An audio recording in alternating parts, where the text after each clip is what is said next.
My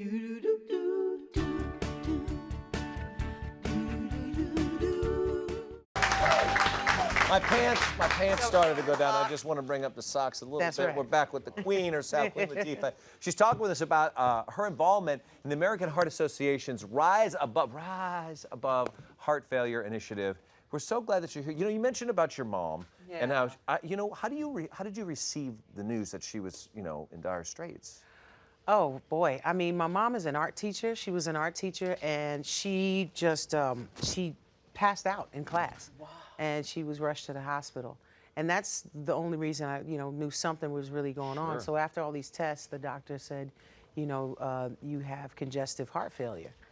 And we were like devastated. Like, what do you mean? It was such a shock because, my mom has always been, but, she's never smoked, never drank, never been really overweight, nothing out of the ordinary for her. And just all of a sudden this. So it was a bit shocking, but once we wrapped our minds around what he said, it was like, okay, so what does that mean? What do we do? Yeah. Where do we go from here? And there was a lot of places to go from there, luckily. I mean, there was definitely medicine, there was lifestyle changes that we could make, and that made us feel more empowered because we felt helpless at first. I felt completely helpless. Yeah. But that definitely gave us hope, and it started, and it worked. So we started to make those changes. How is she doing today? Mom is good. She's good. I mean, this is always, it is heart failure, and it's something that lives with her. So it's something we always have to manage, something we always have to keep up with, but it's been managed. We've been able to manage it, and and live life, So the fear, the shock, and all that happened back then is not there anymore. Quality of life is exactly. Yes. Very important. And also the fact that you're lending your voice to this and you're making people aware of it, it's very important. Right. We have a clip of you and your mom, Rita, reminding people why this is so important. Take a look. My mom is stronger than anyone I've ever known. Growing up when life got hard, her strength helped pull us through. Even after her heart failure diagnosis, she remains stronger than ever. My family's support keeps me strong. Together, we're rising above heart failure. Heart failure doesn't have to steal your strength. For simple steps you can take to help prevent, improve, or manage heart failure, go to riseabovehf.org. That's that mama. Love that mama. I have to, first of all, applaud you because there's so many times celebrity come, they're like, I don't need to be the role model. Don't look up to me. But you accept that and say, you know what, let me do something with that. And that's so important because this is a cause that needs to have awareness brought to it. Well, I went from the place of I don't want to be a role model, I'm so not perfect, to I can do something with this. And once you find that, then you really feel good about the fact that you're blessed to be in a position to do that. So, I mean, this whole thing came about because of my mother and the fact that she, as a teacher, she still, even through this illness, wants to give back. She wants to share her story. She wants to help other people. So, when I brought this idea to her that had come to me with the American Heart Association, with Novartis, with this whole Rise Above Heart Failure movement, I said, Mom, do you want to talk about this? Is this something that you want to do? This is all about you. If you don't want to go there, we won't go there. And my mother is like, no, we want to let other people know, because if I had known what to look for, maybe I would have been able to prevent this.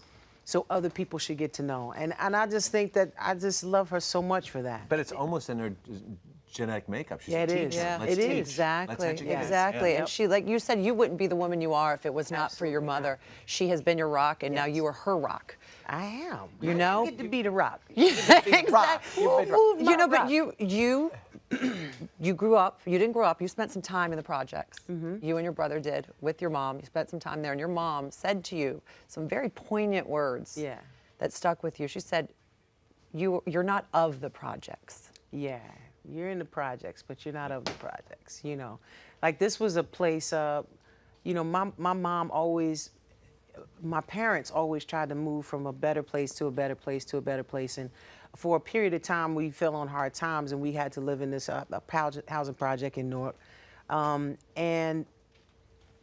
But my mother was determined to continue to move up. This was a stepping stone. This was the break that they needed to save some money.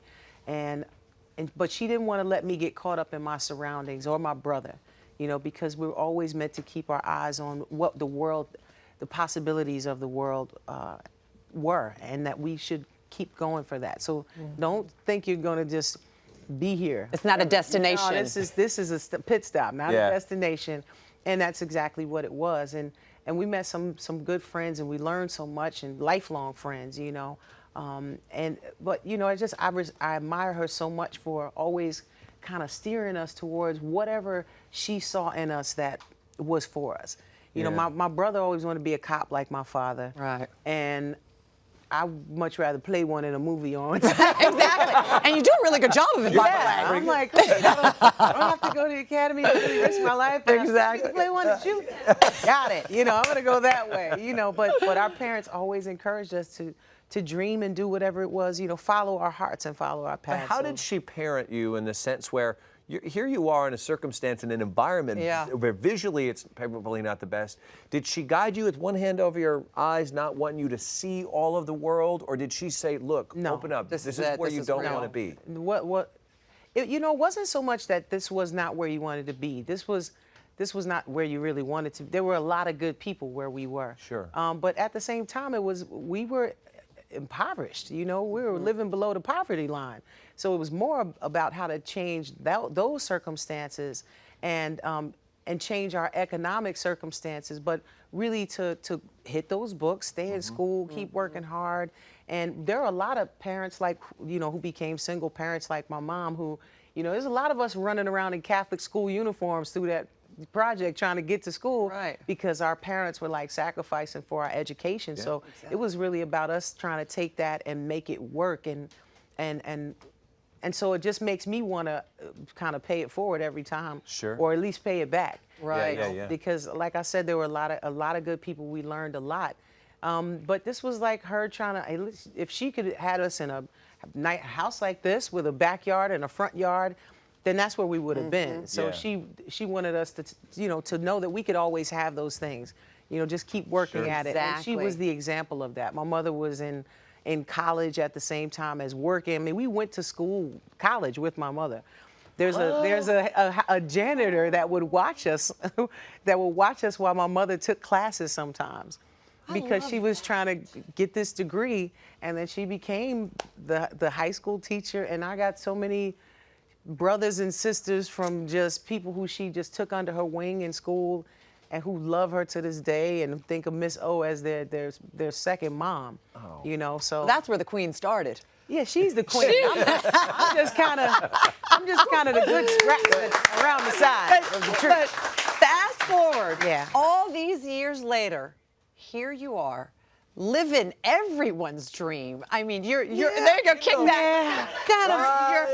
Your life's kind of good. Your mantle is lined with Emmys, with Grammys, with every award under the sun. You've been nominated for an Oscar. I mean, Latifah, you've done a lot since then. A lot. Personally and professionally, by the way. I'm getting tired just thinking of all that hard work. Of all that stuff that you've accomplished, what would you say means the most to you of all your achievements? Of all my achievements? Personal or professional? I would say, honestly, to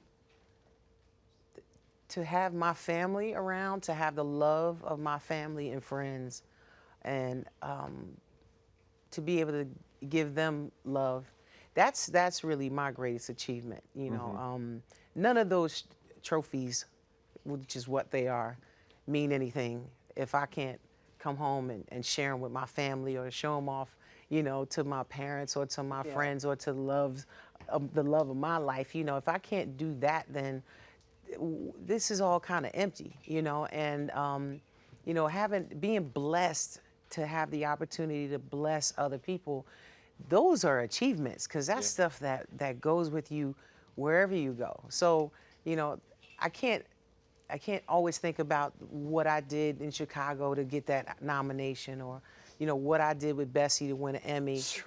But I can see the smile on somebody like her face, who may say, you inspired me with that record when I was a kid.